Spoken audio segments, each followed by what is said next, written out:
what do people say right before they die, or right before they die, or like what are they seeing? What are their experiences like? What are oh.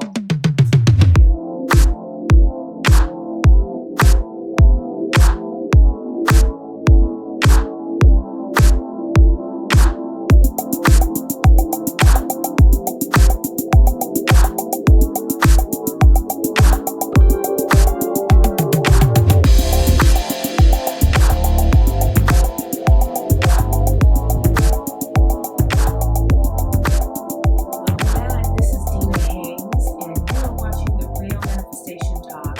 And today I'm going to be talking about death.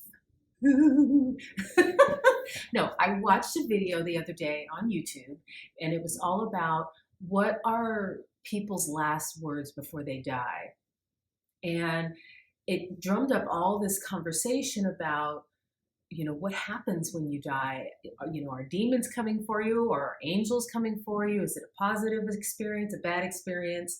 And after I watched this video, I watched the video, but it was really the comments below that just, I must have spent, oh my God, it's kind of embarrassing, maybe a couple hours reading through these comments, but it just put a fire under my butt and gave me the idea for this video. So it's kind of impromptu. I filmed it in my car. There's no makeup going on. It's just me and the raw. I was on my way to do some errands. And so, I don't know how good the quality of the video is, but I just had to share it with you at that moment. And so continue watching. Don't forget to like this video and hit the subscribe button to be notified whenever these videos come up. And stay tuned to the end of the video because I'm going to do a tarot reading. So it doesn't matter when you watch this video, the tarot reading, whenever you watch it, it's going to be relevant. So just stay tuned.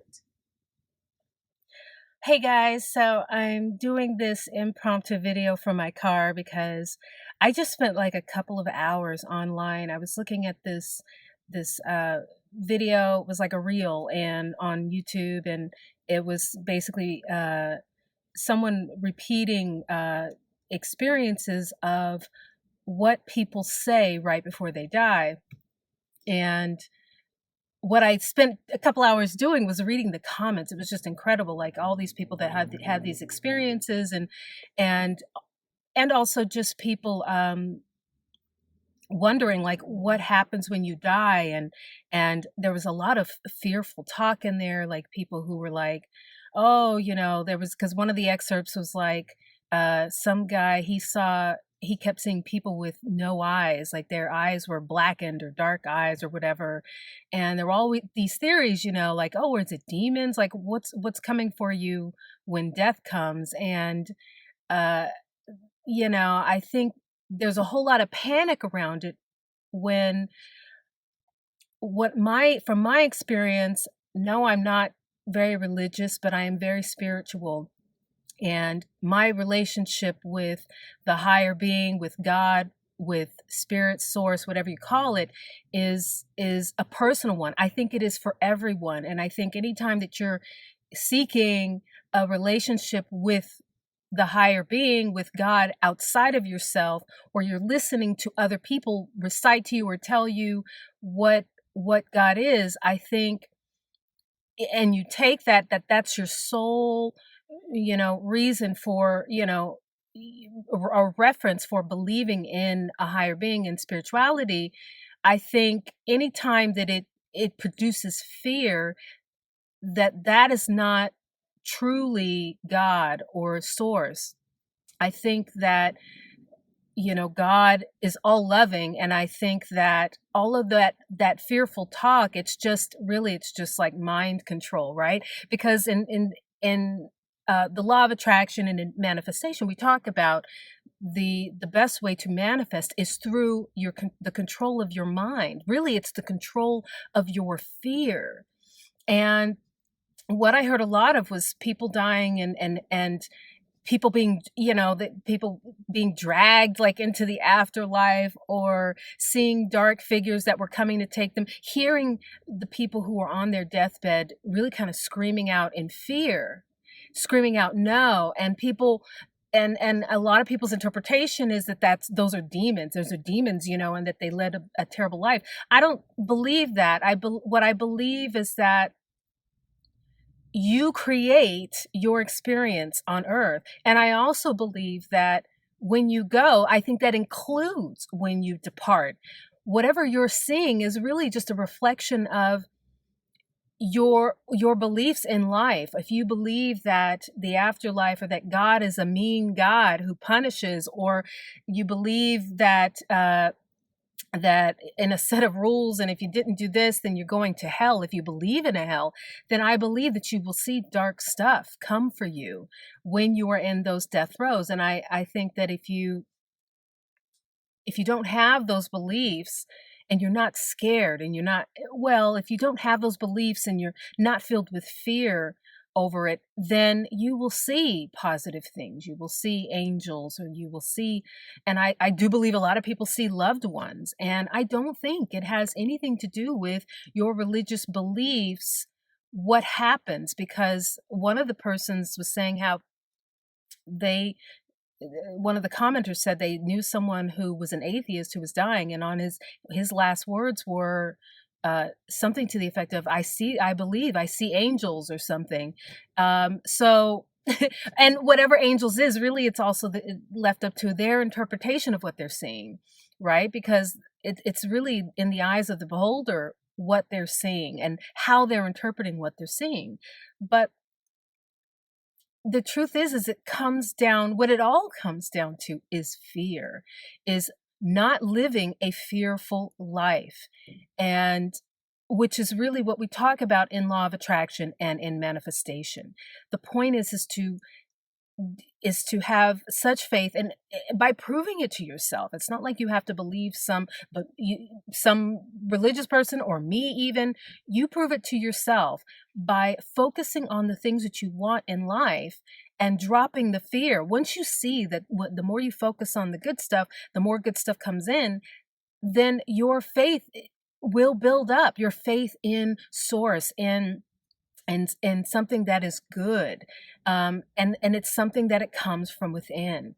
And really, that to me is what life is about. Like, do you want to go screaming into the afterlife, or do you want to go with a feeling of peace? And what that comes down to is fear. Did you live your life in fear? Did you live your life scared to do the things that you really wanted to do, and scared of things that really in the spectrum of things were unimportant? Things like focusing on the past, things that the past is something you cannot, you can only change for the better. Like, you can change it in your mind and the way that you perceive your past, but the events, they're gone, they're done. Just like this moment that just happened, it's already done, it's past. Time is constantly moving forward, and the point in life is to do what it is that brings you joy. And if things in life are not bringing you joy, if your actions even are not bringing you joy, then that is something that you have every control over fixing. You can fix these things. You can turn your life around today. A lot of these people on their deathbed, I just think they were just filled with regret.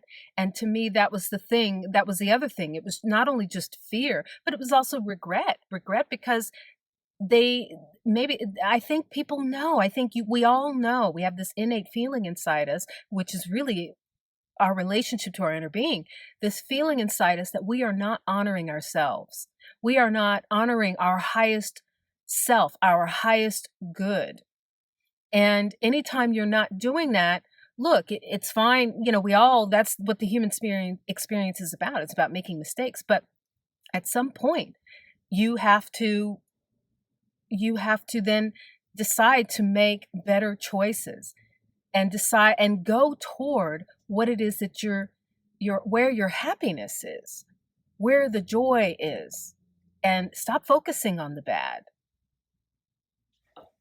Okay, so now is the time in the video where I do my tarot pick a card reading, and you're supposed to have a question.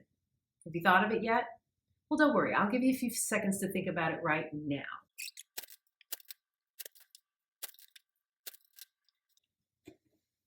All right, let's see what the answer is.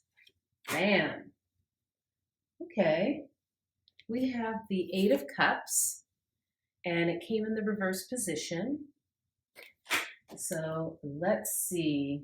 What I'm getting right off the bat is, this person. It looks like they're at the end of the plank or the pier, not the plank. Iron matey. No, they're at the end of the pier. They have several cups behind them, and it's almost like you're turning your back on something, but there's a sea of possibilities before you. But I don't know. Yeah, I'm just getting the feeling maybe you're feeling maybe alone. All right, it says this card represents concern and lack of confidence. Yeah, that's that feeling alone. It says you have rejected what has been offered, not seeing or believing in the positive nature of the circumstances. Yeah, because cups typically mean really cups are like abundance. It's like it's almost like you didn't see you weren't seeing the good in your circumstance or like in your life. Everyone, no matter what you're going through at any point in time, there's always something in your life that you can point to and say, this is good. Like, even if it's just, I woke up this morning, that's a positive. Or maybe that you have, maybe you have a good friend and you could say, wow, I have good people in my life. Or, you know, it could even be like you found a dime on the ground. Who knows? But there's always something that in your life, in your days, that you can pinpoint and say, okay, this was good. It says there is a situation on the horizon. That's right, looking out off into the distance beyond the pier, and there's this massive ocean, right? There's a situation on the horizon, one that you have longed for, but you are not sure whether the event will be problematic or successful. A certain degree of restlessness and anxiety is present. So, I can relate to this because sometimes, this sounds to me like a struggle between your desire and the 3D reality. And sometimes when the 3D reality is just really just so opposite of what it is that you're desiring in your life, it's hard to see what good is in your life when you're focused on the bad all the time. And there are so many possibilities beyond that pier, right? There's that whole ocean, right? And I love the big moon in the sky. It's almost like you're definitely feeling emotional about it. But the answer is in focusing on the little things in your life that are good. Because the more you beat the drum about the stuff that you don't want, you are bringing more of what you don't want into your space because you're focused on it. What you get is what you focus on. So the point isn't to turn your back on those cups, turn your back on the good that's in your life. It is to literally turn around and focus on that. That ocean of possibilities will still be there. It's still there. It's just a matter of what you see. It's almost like, yeah, I mean, your desire, the seed for your desire is really in those cups, meaning it is in noticing what is good in your life or focusing on the good about what you are desiring, but focusing on it in a way of not that you don't have it or focused on the lack of it, but focus on how good it's going to make you feel. I've been doing this mantra lately that I heard from one of Abraham Hick's people in the audience. They sat in the hot seat and they said, this woman, she said, she was using this phrase, I like feeling. I like feeling prosperous. I like feeling self sufficient. I like feeling inspired. I like feeling loved. It forces you to pick good feeling things to think about when you say this statement. So I'm going to challenge you for the next week to start saying these things at any time your mind is idle, at any moment of the day, all day long. Tell yourself the things that you like feeling. Focus on the good. look at your days and focus on, challenge yourself to find something in your day every day at the end of your day. So at night before you go to bed, challenge yourself to look back on your day and find something that just really was great or good or fantastic or made you feel good, and then speak about it. I like feeling how that made you feel when it happened. I like feeling smart. I like feeling capable. I like feeling beautiful. I like feeling loved. I think I already said that, but you can't have too much love. This is going to be posted on a Friday, but start when you see this video, whenever you see this video, start at that moment and start thinking to yourself how you like feeling. So I hope you enjoyed this video. I think it might be a short one, which is a nice little change. Maybe, I don't know, maybe you like the long form videos. Let me know in the comments. If you like the longer form videos, let me know. If you think that I should make these shorter and cut them short, then tell me that too, and I will work on it. And have a great week. Hope to see you next time. Don't forget to subscribe so you know when the videos come out, and I'll see you then.